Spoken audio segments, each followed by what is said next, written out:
And I'd never been to Colonial Beach before. Daddy brought me down here, and I happened to meet Doc. I was working, I was working as a nurse uptown.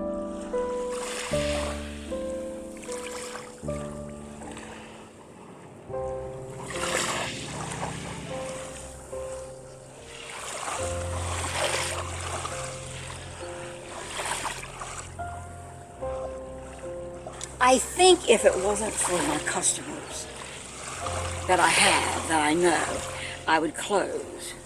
But I can't do it.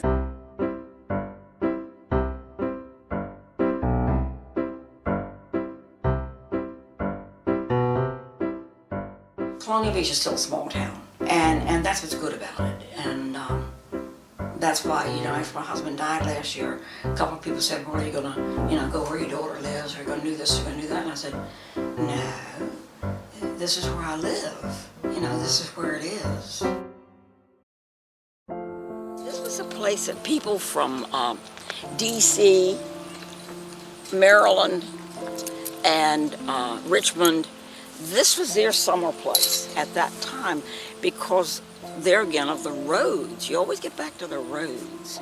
We built the Bay Bridge where people said, well, go to Ocean City.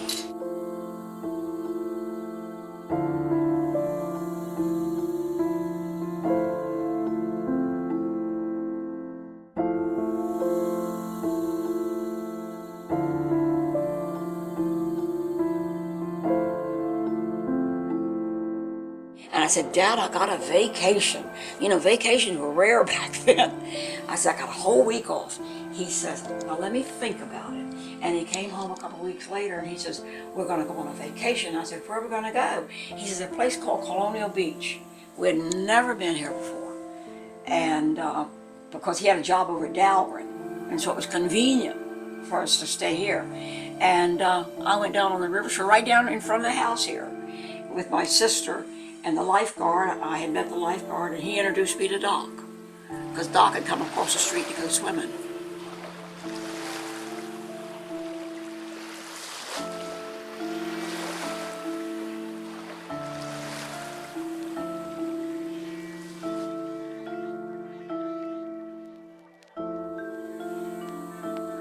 It was his. It was always his. It was his idea. I stop and think about it. He had gotten out of the Navy. So I guess he was 20. He was 20. Yeah, because we were 23. Yeah, because he ran it. It was built in 47, 40, 49, 50. I ran it, yeah. And so he was 20. He came home from the Navy, and this was his idea. And had no more idea what he was doing than I did when he handed me the key. And I said, how do you run the motor court? Because I knew how to be a nurse. I didn't know how to run a motor court. He said, figure it out. That's what I had to do.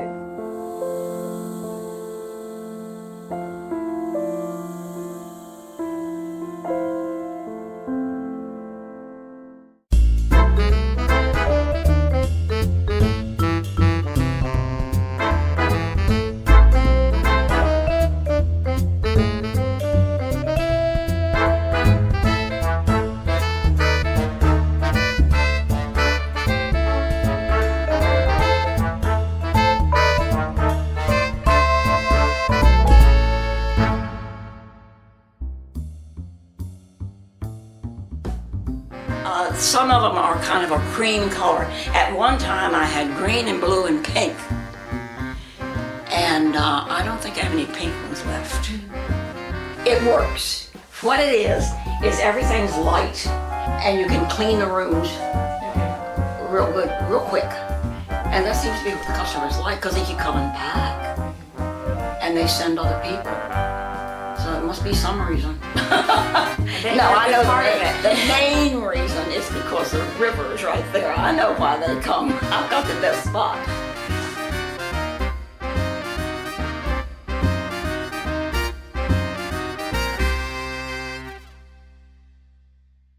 Six and seven. Okay, here.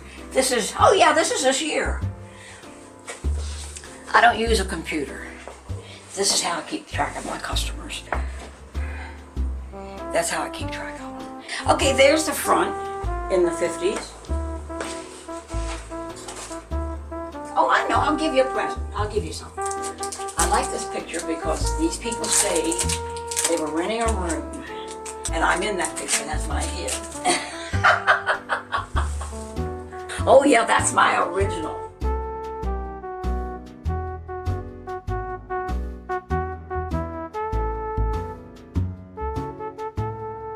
My husband's father was a doctor here on the beach, and my husband was called Little Doc.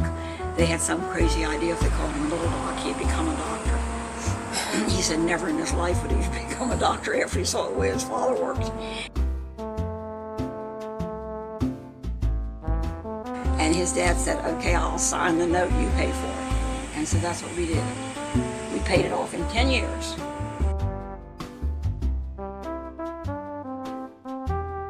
We were very fortunate because not only did we have the motor court, we built boats together. He built,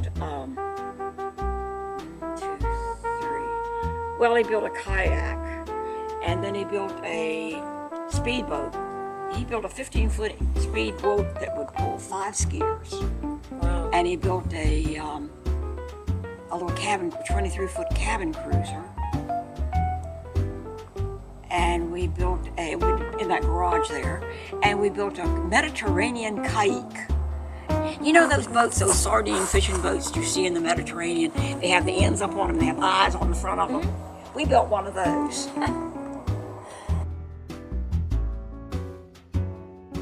Oh, that's a little cottage that, oh God, I used to rent that cottage. In fact, one of my maids used to live in that cottage. And for a number of years there, I rented it out to customers, guests that wanted cottages.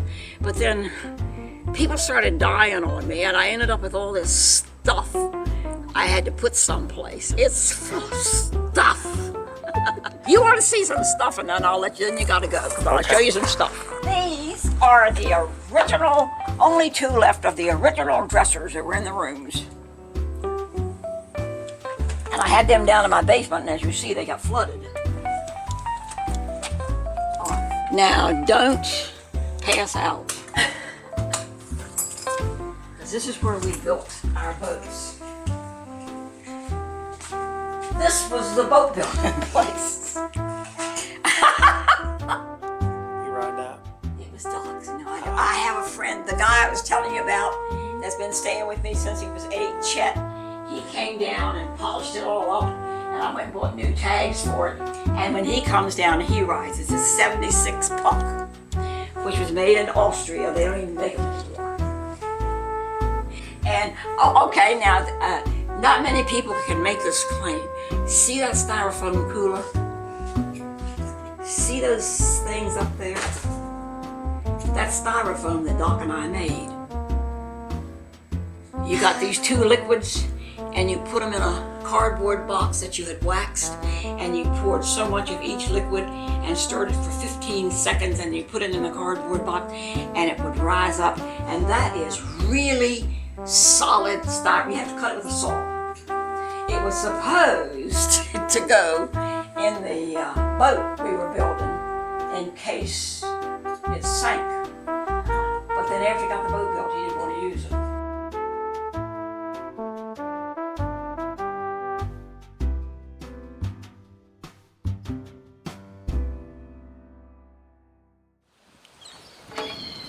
What would be the hardest for you to give up? And you know that's kind of hard. Of course, when Doc was alive, it would have been Doc. And what got me to thinking about that? Think about, the hurricanes and the earthquakes and all of the things that have happened around the world. And there are people standing there. They don't have anything. Everything's gone. But they do have themselves. The Depression definitely helped me be able to say that because my father had a business in North Carolina. He was a contractor down there. He had a good business. But the banks went broke. And this was pre-insurance, banks being insured. So when the banks went broke, anything that you had in that bank, you lost. Your money, if you're paying for a car, car and it was just about paid for, which my father was, and it was just about paid for. Bank took it. Bank took the house, and so therefore we had no money, so all the stuff in the house, we didn't have any place to put it. It had to go too. And this is family, you know, I was showing all the stuff I was showing you in the house. That was my husband's things. I have very few things from my family, because I lost it all. I have an umbrella stand that I'm very proud of. It's a piece of wood. You didn't notice it when you go in my back door. There's a piece of wood on that shelf there with holes in it. It's an umbrella stand that belonged to my great-grandmother. If my sister said, I want that, I'd give it to her. Yeah. Because it's just a thing.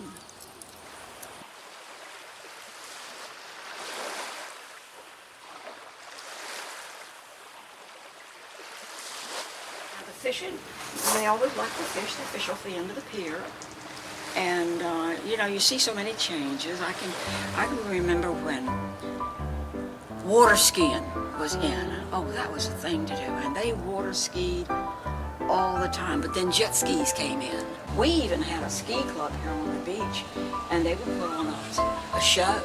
Children love it here because they get all of their parents' attention.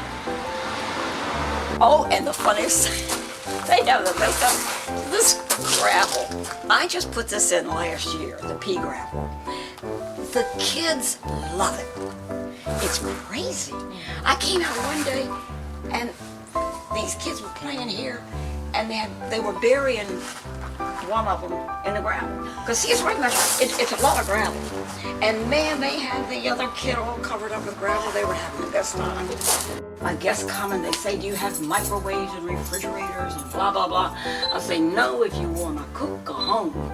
I tried microwaves and refrigerators. It was one more thing for us to clean.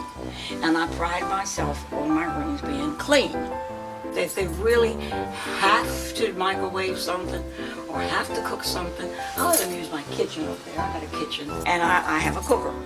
And I tell my guests they can go right on over there and they can cook and eat and do whatever they want to. But they have to clean up behind themselves. I won't clean behind them. And they like to do that. That's the insurance company. I had to put the chain locks on. I says, why? For safety. I says, oh God, I get all these kids. I could just see a kid putting the chain lock on after her mom and dad. Yep. And so I got myself a pair of chain cutters in case they did, so we could cut the chain. Now I do have a modern one. Kids come in and say, oh, what's that? How does it work? And they'll try to punch it. I say, yeah, dial. What's dialing? And so my other phone's over there. My carry-around is over there, but I keep this one on purpose. One that's got the loudest ring and knock your socks off. Now I had two, but I had a customer that loved it so that I gave him the other one. That's the leftover soap, and I can't bring myself to throw it away. Now you cannot sell it, but you can give it away. So you have to be careful nowadays. Well, I wouldn't sell it anyway. But what it is the churches used to take it, but they can't take it anymore. So what I do is I'm going to take it out to the dump. And you know, they're dumpster divers. And I take it out to the dump and I tell the man at the dump, this is soap. And so he puts it in a special place. Yeah, they're cruising. It's kind of nutty. I like to walk out on the pier. That's nice. And I always have to do the Sunday paper. That takes half the day. Now these are the motorcycles. A lot of motorcycles come here. And frequently, do they have Maryland tags? And they like to ride around. They ride around the point. It's really funny. Sometimes I laugh about it. My customers laugh. They'll sit on the porch over there and they say, we keep seeing the same people ride by. How come? And I said, well, that's what they do. They ride down this street, they go ride, and they ride around the end of the point, and they come up the back street, and they come back around, and then they drive up the street again. I hope I'm walking across the motel one day to take somebody a key, and I drop dead. And then they can dig a hole and stick me right there, and I'll say, and I also say that, and you put a, I've told my guests this, put a clicker plate there. You know those clicker plates that count things? Mm-hmm. You've seen them count. Put that right over where you bury me in the middle of the motor court. And when cars drive through, I'll say, oh, there's one.